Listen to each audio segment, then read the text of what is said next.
You're listening to the Emotional Abuse Recovery Podcast, episode number 22. So last week on the podcast, I talked about the 5 things that you need to know about being in a new relationship after the divorce or the breakup or the toxic partnership you had. And because it was such a great topic, it's been requested by a lot of people that I do a part 2. So that's why I'm here today. There are so many different things that we could discuss. But today I thought I would bring to you the second half of the first podcast from last week so that we could just expand a little bit and go over a few more things. So if you're looking forward to getting into a new relationship after that breakup or after that divorce, or if you're already in a new relationship and you're finding there are some leftover healing issues that you may have brought into that relationship, and you just feel a sense of confusion or uncertainty, then stay tuned because this episode is for you. Welcome to the Emotional Abuse Recovery Podcast, a podcast specifically designed to help you heal after a toxic or narcissistic relationship.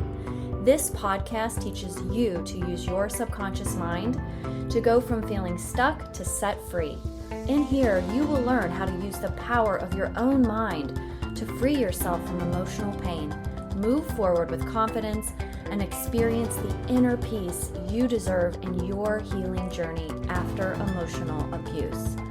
I'm your host and subconscious reprogramming coach, Allison Dagny. So let's get started.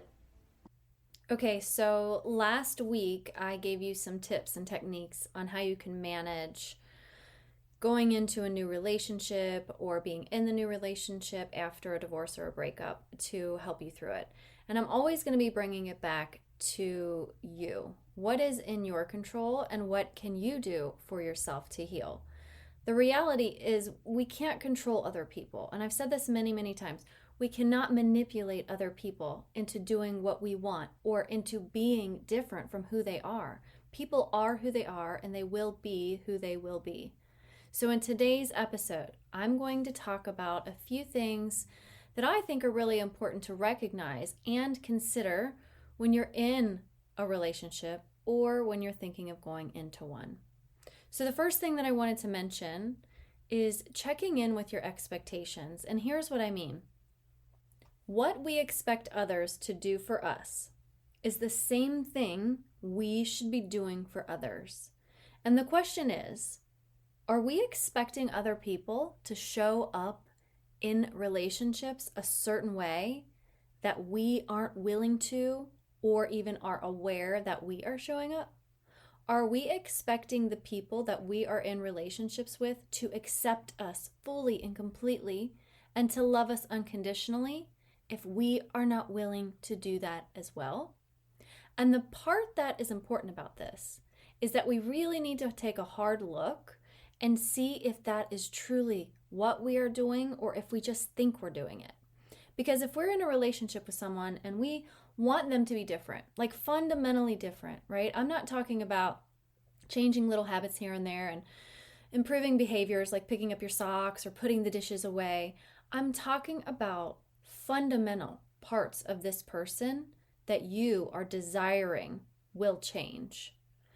Things about who they are as a person, their values, their beliefs, parts of their personality. We are not fully loving that person if we aren't fully accepting that person. And if we want and expect other people to fully embrace us for who we are authentically, then we must give them that same gift in return. So this took me a while to learn. We have to be willing to accept the other person for who they are. If we're not willing to accept this other person for who they are, then why are we continuing in a relationship with them? Are we trying to change them? Do we want to change who they are? Do we want them to change what they believe? Do we want them to change how they speak or how they act? If we do, are they really our person? I'm not talking about making compromises in relationships or asking the other person to make changes to accommodate your needs or the needs of the relationship. That's normal. I think everybody realizes that a relationship is a two-way street and it's a give and take. What I'm specifically talking about is truly desiring or wishing or hoping that the other person will be different from who they are. And if you live your life this way, with this constant hope or wish that they will be different, then I have a question for you. Do you really love them for who they really are? This was a huge mistake that I made in my relationship with my ex, who I was with for 20 years. I hinged my entire marriage on the hope that he would be different. I said a quote in my book about this: when you fall in love with someone's potential, you are setting yourself up for failure. And I truly believe this. I spent years of my life wishing that he would change. I wanted him to be the person he showed me at the beginning. I never accepted him for who he was, and he showed me that. He showed me who he really was. I couldn't accept him for who he was because it went against everything I truly wanted for myself. And the reality of the situation was he never accepted me either. He was constantly trying to get me to change too. So it was the two of us living in this marriage, in this house, with him expecting me to be something I wasn't, and me expecting him to be something he wasn't. So at some point in my marriage, I thought and I believed that I unconditionally loved this person, but I didn't. And I realize that now. You can't unconditionally love anyone if there are conditions to your love. And that includes wanting someone to be different. And this is a hard reality for a lot of people to come to, because if at any point in the relationship it felt really loving, like at the beginning, or if you experienced happiness and joy and all of those things that go along with the love at the start of the relationship, you might believe it truly is love. So when we're talking about getting into a new relationship with someone after a divorce or after a breakup or the toxic relationship, we have to take a really hard look at ourselves. And if we are willing to accept this person for who they are without trying to change them. And I think most of us want this for ourselves too. And if we can't do that, is it truly fair to the other person? And is it truly fair to us? All right, so the next thing I want to say that I think is really, really vital to understanding and determining the success potential of your relationship is if you get into a relationship with someone and you're willing to accept them for who they are with their flaws and all, and you can compromise and you feel really good about being able to make adjustments without sacrificing your true identity, and the other person does the same things for you without them sacrificing their authenticity, then you're in a really great spot for your relationship. Next comes something that, especially if you've been hurt or betrayed, that you'll need to do for any relationship. So if you have a piece of paper and a pen, you can take notes here, but this is to communicate clearly. This doesn't really get as much emphasis as I think it probably should, because most people think that we all communicate well all of the time. And probably the majority of us think that we're really good communicators. We talk a lot or we say a lot of words, but the reality is that communicating is a lot more than talking and words, and it's really difficult. So I have a communication degree, and one thing I learned is that people communicate in so many different ways, and communication isn't just about talking. It's also about listening, and it's also about nonverbal. And men communicate differently from women, and people have different communication styles. And so learning how other people communicate and them learning how you communicate is really, really important to the success of your relationship. Simply because communication is such a huge part of our relationships. We can't even be in relationships without communication. Why wouldn't we place it higher on the value scale for our relationship, knowing it takes up so much room in the dynamics of how we get along? Now, I am an emotional healing coach. I am not a relationship coach, but I have been in a relationship after my divorce, and I've been in that relationship for quite some time. And we have experienced communication breakdowns before, just like anyone else.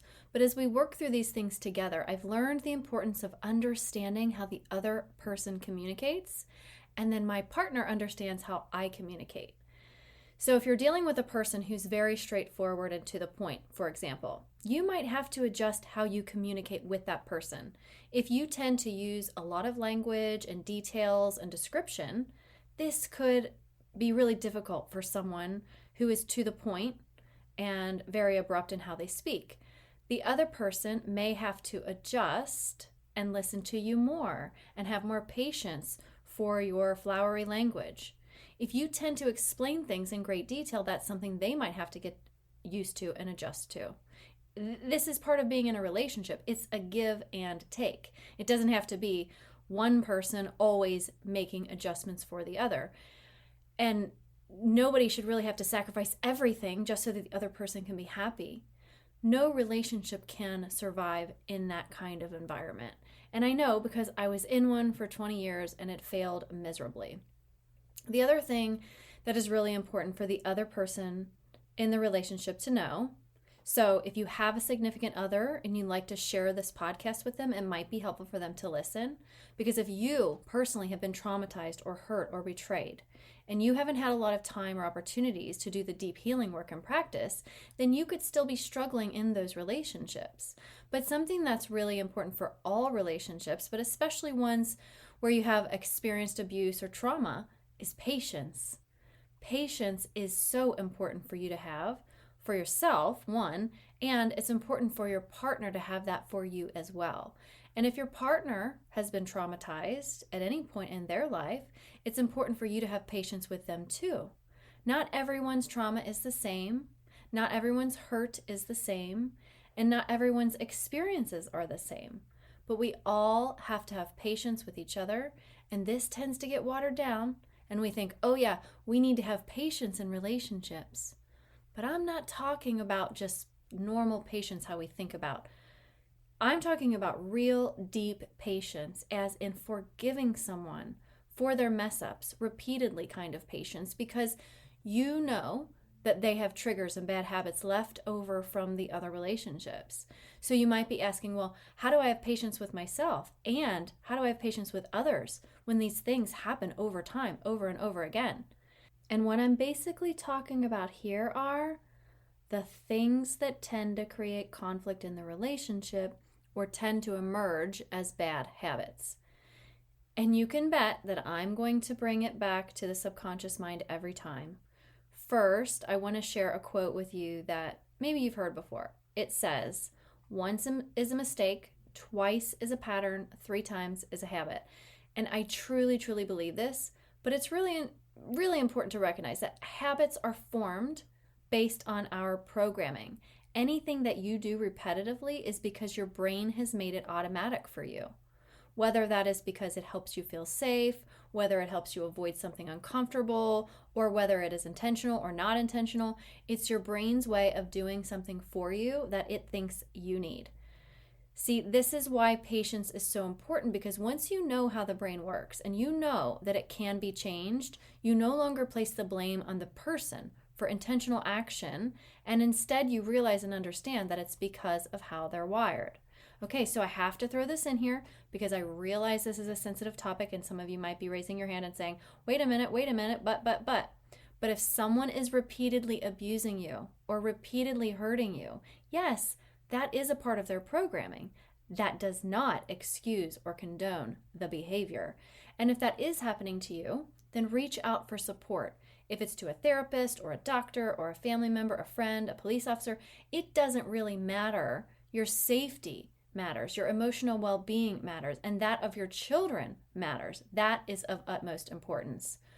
What I'm talking about is if the situation you're in is not abusive, but tends to have conflict, there is no room for patience with abuse in any form. And I want to make sure that that is loud and clear.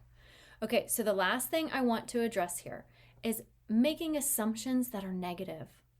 This can be extremely damaging to relationships, and this also plays into how the subconscious mind works. We're not trying to assume everything they say is positive or has a positive intention. However, we do need to take a moment and stop ourselves from going down the negative assumption rabbit hole. If your partner asks you a question and you're always assuming that they're criticizing you, then of course you're going to end up defensive. If they ask you to do something for them, you might perceive that to be them trying to control you or demanding things of you. If your partner tries to tell you something and you make the assumption that They're treating me like a child. You're going to meet them with conflict. So for this specifically, it's really, really important to check yourself and see if you are in the habit of making negative assumptions about your partner. And truly, all this is your brain trying to protect you. This ties back to the skepticism that I talked about in the last episode. But what's worse is if we tie a negative assumption to whatever is happening, it's going to draw you further away from the person that you're with instead of closer. So what can you do? Instead of immediately going to these negative assumptions, start asking questions. Questions are absolutely my favorite thing, and I ask questions all the time of the people in my life. I ask questions of my clients constantly, and what questions do is really just get clarity. When you ask your questions, you've got to lead with genuine curiosity, but this can often really, really soften the tone of a conversation. So here's a tip. If you're asking questions, it's also important to ask them in a way that doesn't create contention or sound like an attack. So what I mean is if your partner said, "I get really frustrated when you leave the room with the lights on." I know this is a simple example, but it's just the first thing that I thought of. If you responded with a sarcastic tone of, "Why does that make you frustrated?" Of course, they might be upset. Yes, you're asking a question, but the way and the tone you're asking is putting them on the defense. If you phrase it in a different way, like, "What specifically about the lights being on bothers you so much?" Like truly trying to understand can open the doorway to better communication, because your partner may say something like, "Well, I think I can handle the lights being on. I just feel like you ignore me every single time that I ask you." And maybe they'll say something different. Maybe they're feeling like you're wasting money or whatever. I don't know. But you've got to ask the question to understand. And understanding each other brings people together. And here's the other part of this. Not only asking your partner questions, but asking yourself questions. Ask yourself in your head before you get to the assumptions, or even maybe during, while you're feeling the assumptions, are there any other things that I haven't thought of here? Ask yourself that.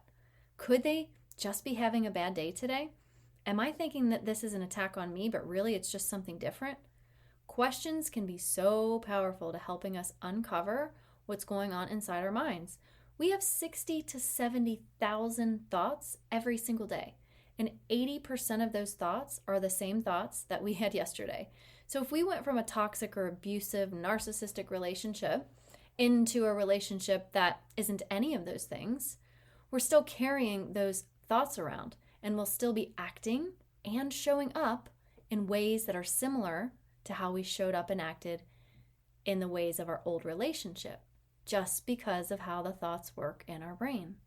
Now, I'm not even saying you always have to give people the benefit of the doubt, but if you're always assuming the worst, the trust is going to break down the relationship. There will be resentment, and this is no way for a relationship to grow. Okay, so just to recap, check your expectations of others in your relationships. What are you expecting of others? And is this what you want them to expect of you? It's really as simple as that. The next was to understand how your partner communicates and convey to your partner how you communicate, and meet in the middle.